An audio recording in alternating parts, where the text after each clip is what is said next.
Assalamualaikum warahmatullahi wabarakatuh.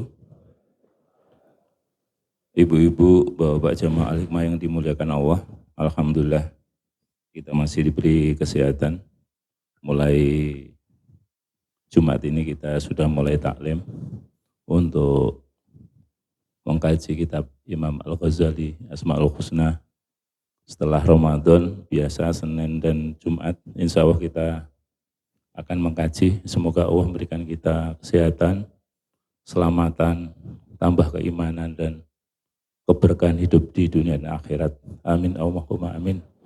Marilah kita sebelumnya membaca syahadat, istighfar dan Asmaul Husna. A'udzubillahi minasyaitonirrajim. Bismillahirrahmanirrahim. Asyhadu an la ilaha illallah wa asyhadu anna Muhammadar Rasulullah.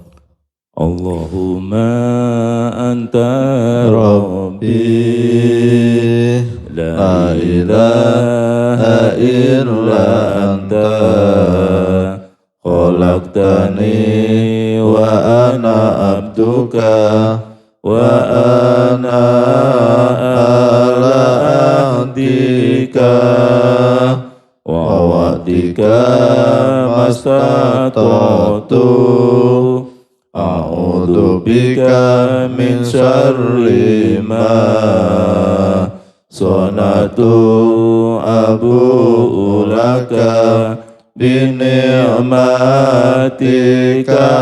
alayya wa abu'u bi dhanbi faghfir li fa innahu la yaghfiru dhunuba illa anta ya Allah.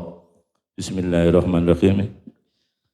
Bismillahi badana walhamduli rabbina wassalatu wassalam linnabi habibina ya Allah ya Rabbana anta maqsuduna ridhaka matalubuna dunyana wa ukhrana ya Rahmanu ya Rahim ya Maliku ya Qudus ya Salamu ya Mu'min ya Muhaiminu ya Aziz ya Jabbar Mutakabbir ya Khaliqu ya Bari ya Musawwiru ya Ghaffar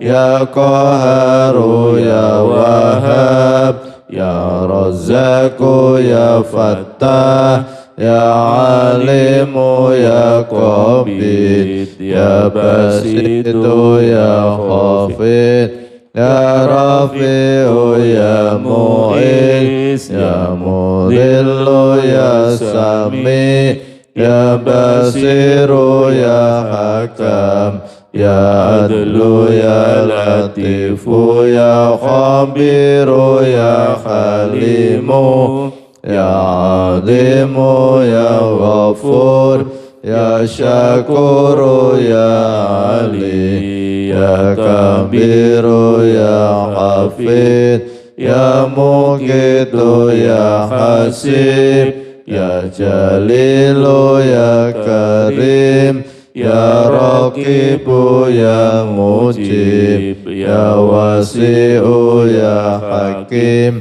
ya Wadudu ya Majid ya Baisu ya Syahid ya Haqqu ya Wakilu ya Qawiyu ya Matin ya Waliyu ya Hamid ya Musi ya Mubdi'u ya Mu'idu ya Muhyi ya Mumitu ya Hayyu ya Qayyumu ya Wajid ya Majidu ya Wahid Ya Ahadu Ya Somad Ya Qadir Ya Muqtadir Ya Muqaddim Ya Muakhir Ya Awalu Ya Akhir Ya Zahiru Ya Batin Ya Wali Muta'ali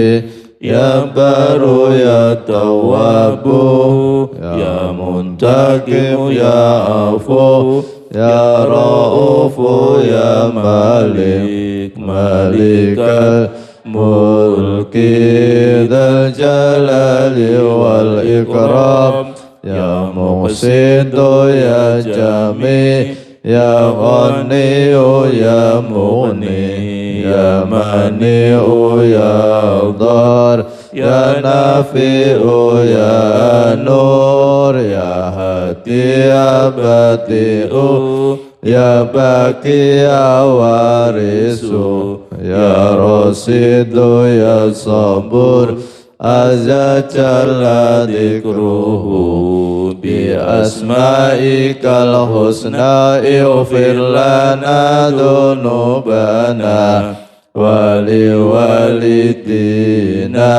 Wa dhurriyatina Kafir an sayyatina Wastur ala uyubina Wajbur ala nuqsanina Warfa darajatina Wazidna ilman nafi'ah Wa rizqan wasi'ah Halalan tayyiba Wa amalan solihah Wa nawwir qulubana Wa yassir umurana Wa sahih ajsadana Daima hayatina Ilal khairi qarribna Anis syarri ba'idna Wa qurba raja'una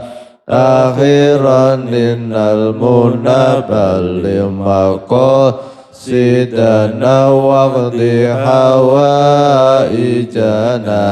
Walhamdulillahina Alladhi hadana Salli wa sallim ala Toha Khalilir Rahman Wa alihi wa sahbihi Ila akhiriz zaman Al-Fatihah A'udzu billahi minasyaitonir rajim Bismillahirrahmanirrahim Alhamdulillahi rabbil alamin Ar-Rahmanir Rahim Maliki yaumiddin Iyyaka na'budu wa iyyaka nasta'in Ihdinas siratal mustaqim Siratal ladzina an'amta 'alaihim ghairil maghdubi 'alaihim waladdallin.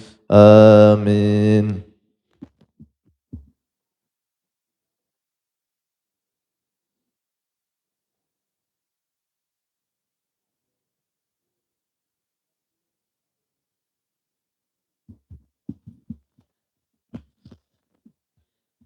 Assalamualaikum warahmatullahi wabarakatuh. Bismillahirrahmanirrahim. Alhamdulillahirabbil alamin. Bapak Ibu jamaah salat subuh Masjid Al-Hikmah Arya Mukti Pedurungan Kota Semarang yang dimuliakan oleh Allah Subhanahu wa taala. Alhamdulillahirabbil alamin, pada pagi hari ini kita bisa mulai lagi setelah libur beberapa hari untuk mengkaji kitab karya Hujatul Islam Imam Al-Ghazali tentang Asmaul Husna. Semoga bermanfaat Fiddini wa dunya wal akhirah. Amin. Allahumma amin. Bapak Ibu yang saya hormati, pada pagi hari ini kita akan mengkaji Asmaul Husna yang ke-36. Al-Ali yang maha tinggi. Al-Ali yang maha tinggi adalah Allah Subhanahu wa taala yang di atas kedudukannya. Tidak ada lagi kedudukan yang lain. Dan semua kedudukan berada di bawahnya. Ini karena tinggi berasal dari ketinggian. Kata ketinggian diambil dari tingginya yang merupakan lawan dari kerendahan. Berdasarkan kedudukan yang nyata, seperti pada anak tangga, ada makhluk ditempatkan di atas yang lain, atau berdasarkan kedudukan akal pikiran, makhluk-makhluk ditempatkan menurut jenisnya dengan penataan yang rasional. Segala bentuk yang memiliki sifat di atas dalam hal tempat, maka dia memiliki tempat yang tinggi. Demikian pula segala sesuatu yang ada di atas dalam hal kedudukan, dia memiliki kedudukan yang tinggi. Tingkatan-tingkatan yang rasional dipahami seperti tingkatan-tingkatan yang nyata. Allah Subhanahu wa taala berfirman, A'udzu billahi minasyaitonir rajim. Bismillahirrahmanirrahim.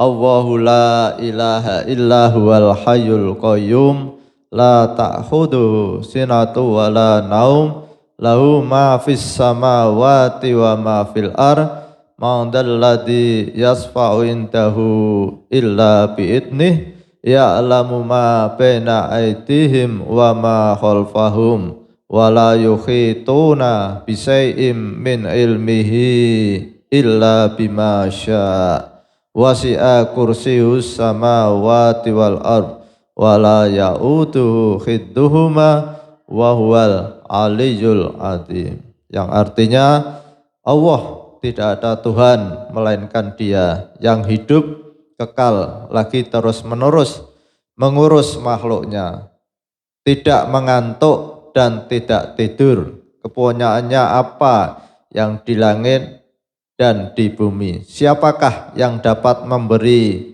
syafaat di sisi Allah tanpa izinnya? Allah mengetahui apa-apa yang ada di hadapan mereka dan di belakang mereka. Dan mereka tidak mengetahui apa-apa dari ilmu Allah melainkan yang dikehendakinya. Kursi, kekuasaan Allah meliputi langit dan bumi. Dan Allah tidak merasa berat memelihara keduanya. Dan Allah maha tinggi lagi maha agung. Bapak Ibu yang saya hormati, jadi kita pagi hari ini mengkaji tentang Asmaul Husna Al-Ali. Al-Ali ini memberikan pemahaman pada kita bahwa Allah lah yang maha tinggi. Kenapa? Karena dari apa yang difirmankan Allah Subhanahu wa taala di dalam kitab suci Al-Quran ayat kursi ini, Allah memberikan gambaran bahwa tidak ada yang melebihi Allah Subhanahu wa taala dari segi kekuasaannya. Kekuasaan Allah itu di langit dan bumi. Mana ada manusia yang menguasai langit dan bumi. Lalu kekayaan Allah itu ada yang ada di bumi dan di langit. Mana ada orang yang punya kekayaan di bumi dan di langit. Jadi dengan memahami ayat kursi ini sudah muncul satu pemahaman pada kita bahwa Allah adalah yang paling tinggi. Dan kata tinggi ini oleh Imam Al-Ghazali itu bisa dipahami secara materi. Secara materi setiap apa yang ditangkap oleh indera kita, mata kita itu sebatas kemampuan mata, maka kata-kata tinggi ketika kita melihat menara Masjidil Haram, kita akan mengatakan, menara itu tinggi.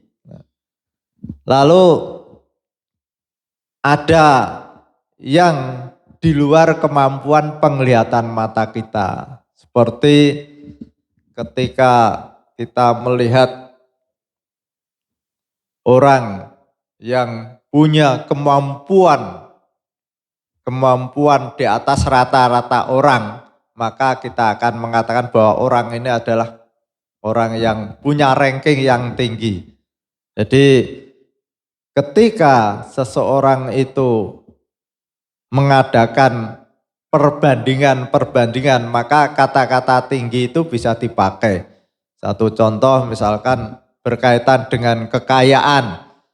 Si A kekayaannya 1 triliun, si B kekayaannya lebih dari A, C kekayaannya, maka yang paling banyak itulah kekayaan yang paling tinggi. Begitu juga ketika seseorang itu membanding orang lain, oh orang ini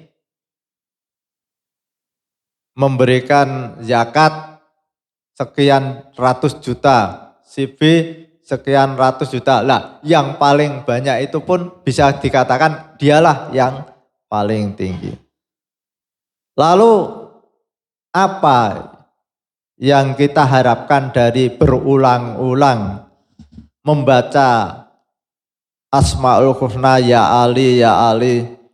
Maka seseorang yang berulang-ulang membaca Asmaul Husna ya Ali ya Ali, Allah akan memberikan kesadaran pada orang itu, yaitu bahwa Allah menciptakan makhluk itu juga bertingkat-tingkat. Ketika makhluk yang diciptakan Allah itu tidak bergerak, maka tentu akan lebih rendah daripada makhluk yang bisa bergerak. Makhluk Allah yang tidak bergerak adalah seperti pohon mangga, pohon pisang, pohon belimbing. Itu semua makhluk Allah tapi tidak bisa bergerak. Dan dia hidup. Siapa ya? Pohon mangga itu hidup tapi tidak bisa bergerak. Maka pohon mangga ini kedudukannya lebih rendah daripada kucing. Kucing juga makhluk Allah, Bu, tapi dia hidup dan bergerak. Jadi Allah juga memberikan tingkatan. Lalu kucing ini diciptakan oleh Allah Subhanahu wa Ta'ala itu hanya diberi hawa nafsu. Sehingga tidak ada perintah bagi Allah itu untuk melaksanakan sholat karena dia tidak punya akal. Nah, kucing, seluruh hewan ini diciptakan oleh Allah Subhanahu wa Ta'ala hanya diberi perangkat namanya hawa nafsu. Manusia diciptakan oleh Allah Subhanahu wa Ta'ala itu di atas hewan. Kenapa? Karena manusia diciptakan oleh Allah Subhanahu wa Ta'ala di samping diberi hawa nafsu juga diberi akal pikiran. Jadi kedudukan manusia itu di atas hewan karena punya akal pikiran. Lalu ada lagi makhluk yang lebih tinggi dari manusia, yaitu malaikat. Malaikat ini ditempatkan oleh Allah Subhanahu wa Ta'ala menjadi makhluk yang paling tinggi. Kenapa? Karena malaikat ini diberi akal pikiran tetapi tidak diberi hawa nafsu. Nah, kita yang berulang-ulang mengucapkan ya Ali, maka oleh Allah Subhanahu wa Ta'ala akan diberi satu kekuatan, yaitu punya himmah, punya cita-cita ingin menjadi orang yang paling tinggi di sisi Subhanahu wa Ta'ala, melebihi malaikat.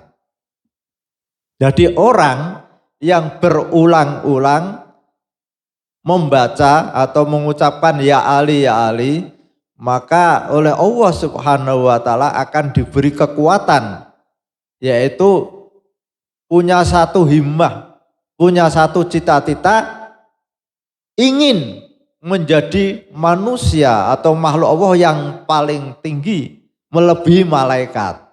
Kenapa? Manusia itu akan menjadi tinggi, menjadi mulia, melebihi malaikat ketika manusia itu bisa mengalahkan hawa nafsunya. Kalau malaikat itu taat pada Allah Subhanahu wa taala, malaikat itu tidak pernah maksiat, tidak pernah berbuat dosa kepada Allah Subhanahu wa taala, itu wajar-wajar saja. Karena malaikat itu tidak diberi hawa nafsu. Sehingga tidak ada kok malaikat itu lalu korupsi, itu tidak ada. Malaikat lalu mengambil istri malaikat yang lain, itu tidak ada. Kenapa? Karena tidak punya hawa nafsu. Dia hanya selalu taat pada Allah Subhanahu wa taala. Tetapi manusia ini akan mempunyai derajat lebih tinggi daripada manusia kalau manusia ini bisa mengendalikan hawa nafsunya. Jadi kalau malaikat itu misalkan diperintah Allah, malaikat baca tasbih, langsung baca tasbih tanpa ada kesulitan apapun. Malaikat sujud, langsung sujud tanpa ada penghalang sedikit pun. Sedangkan kita diperintahkan oleh Allah Subhanahu wa taala untuk sholat subuh berjamaah. Ini tidak semudah yang kita bayangkan. Banyak rintangan yang ada pada diri kita. Kenapa? Karena kita punya hawa nafsu tadi. Hawa nafsu itu selalu menghalangi untuk melakukan taat pada Allah Subhanahu wa taala. Lah, hawa nafsu ini harus kita lawan. Harus kita lawan. Ketika kita diperintahkan siang hari tidak boleh makan, tidak boleh minum. Hawa nafsu inginnya pada saat di tengah jalan jam 12 siang, di depan ada es degan, es kelapa muda. Itu hawa nafsunya ingin minum. Pasti itu. Tapi dengan kekuatan yang Allah diberikan pada kita, kita lawan. Lu saya ini puasa kok, mosok siang-siang minum. Walaupun toh tenggorokan kering ya tetap bertahan. Tidak minum. Begitu juga ketika siang hari kita sedang sibuk ngurusi pekerjaan ya Pak Bambang ya. Tapi karena kita mendengar adzan duhur, walaupun toh pekerjaan belum selesai ya harus kita berhenti. Kalaupun kita belum bisa berhenti ya paling tidak kita ingat, ya Allah, saya belum bisa sholat, nanti aja ini selesai. Paling tidak begitu loh. Kadang-kadang kan kita tidak bisa toh langsung otomatis adzan langsung berangkat karena pekerjaan itu tadi. Ya kalau bisa itu bagus, tapi saya sendiri itu kadang-kadang sering begitu. Sedang di tengah jalan adzan mau berhenti, wah gitu sekalian selesai ya. Ya, kita kontak dengan Allah, ya Allah mohon maaf. Mohon maaf ya Allah belum bisa sholat tepat waktu. Nanti biar selesai dulu. Tapi asal tidak keluar dari waktunya itu masih tepat waktu. Jadi kita ada sholat itu yang namanya di awal waktu, ada yang tepat waktu. Kalau di awal waktu Pak Bambang ya, adzan langsung datang ke masjid itu di awal waktu. Tetapi kalau kita tepat waktu zuhur itu kan Pak Bambang, waktu zuhur dari adzan sampai asar. Nah, ketika kita masih sholat zuhur sebelum asar itu masih tepat waktu. Jadi masih ada kelonggaran, bukan berarti yang namanya tepat waktu begitu adzan sholat, enggak. 1:30 kita masih termasuk tepat waktu. Lah yang tidak tepat waktu itu kan sholat duhur di waktu asar. Lah ini yang tidak tepat waktu. Jadi kalau kita bekerja jam 8 masuk, berarti jam 8 itu masuk. Tapi kalau jam 9 masuk itu tepat waktu enggak itu. Itu sudah terlambat. Bapak Ibu yang saya hormati sekali lagi, jadi kita harus berulang-ulang membaca Asmaul Husna ya Ali. Kenapa? Karena Allah akan memberikan kekuatan pada diri kita, kita akan mampu mempunyai kedudukan yang tinggi di atas malaikat. Kuncinya adalah kita bisa mengendalikan hawa nafsu kita. Sehingga ketika kita melakukan kesalahan, maka kita tidak berat untuk memohon maaf orang lain. Loh ini orang salah Pak Bambang ya. Itu kalau nafsunya kuat, minta maaf susah kok. Coba Pak Bambang kalau melakukan kesalahan, lalu terhadap anak buahnya, kadang-kadang kan berat itu. Oh saya ini direktur kok minta maaf sama supir, padahal salah. Nah ini kalau begitu juga memaafkan orang lain, itu juga kalau tidak punya kekuatan kesadaran bahwa memaafkan orang lain itu perbuatan yang mulia, itu juga berat. Ada orang istrinya masak rasanya ngalor ngidul, itu suami nak tidak bisa mengalahkan hawa nafsu. Ini apa ini? Memangnya saya kambing dimasakkan kangkung.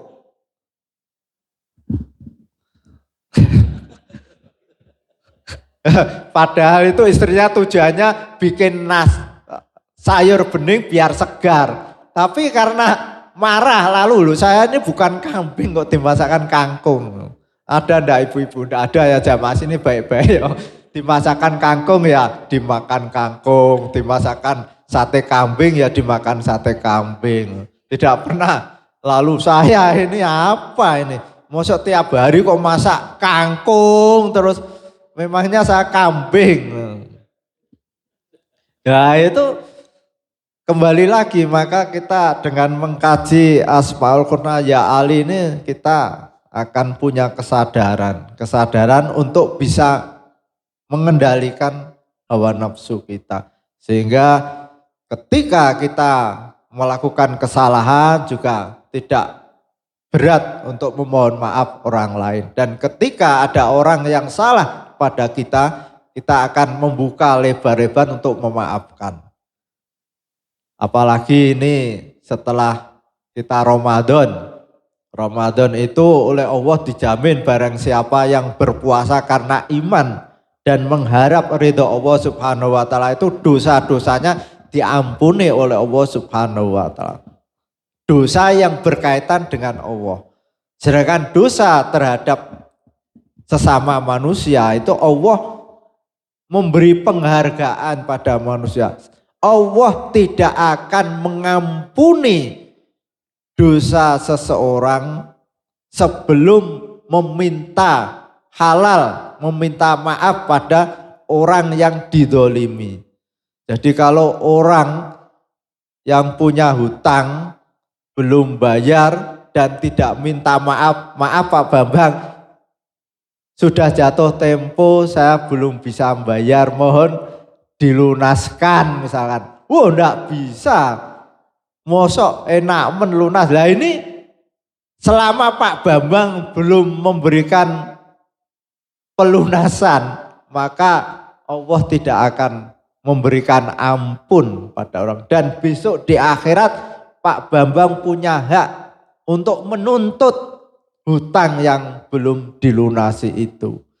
Maka kita kalau dosa terhadap Allah itu lebih mudah pengampunannya daripada dosa terhadap manusia. Manusia itu punya hawa nafsu. Jadi ketika kita punya salah terhadap manusia itu kadang-kadang besok di dunia tidak bisa saya tuntut, di akhirat akan saya tuntut. Lah ini paling berat ini, Pak. Tapi kita kembali lagi, kita seorang yang beriman tentu tidak akan melakukan hal seperti itu. Kita akan mudah memaafkan orang lain. Kenapa?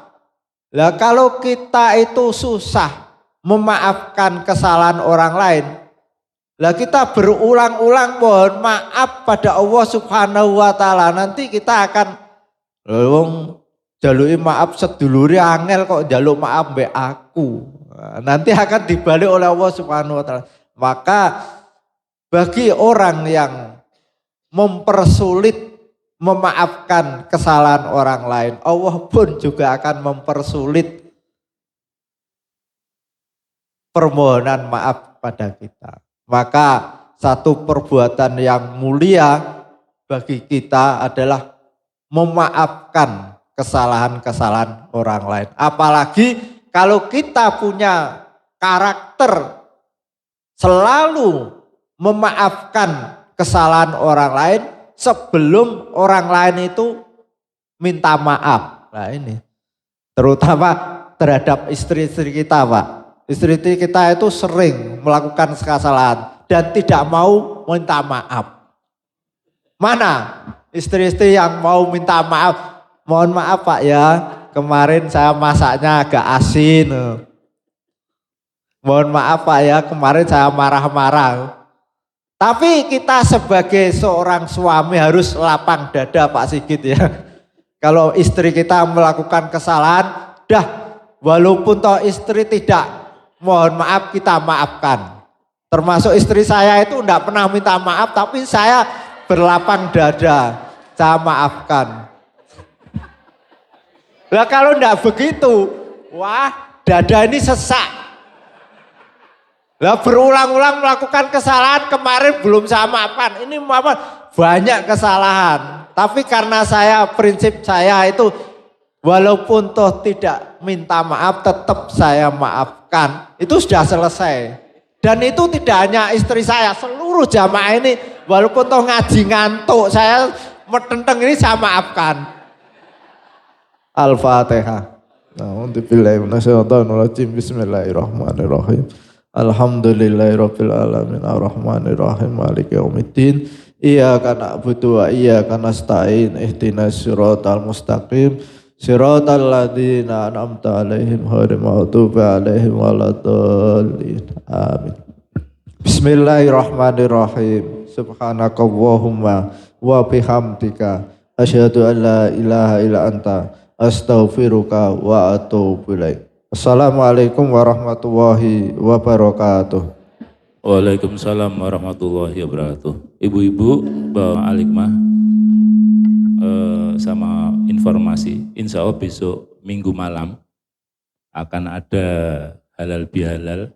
Mohon kehadiran jenengan sedaya, insya Allah bareng-barengan Yayasan Gerahadian Insani, Jamaah Alikmah, kemudian UMKM, kemudian TPK Alikmah.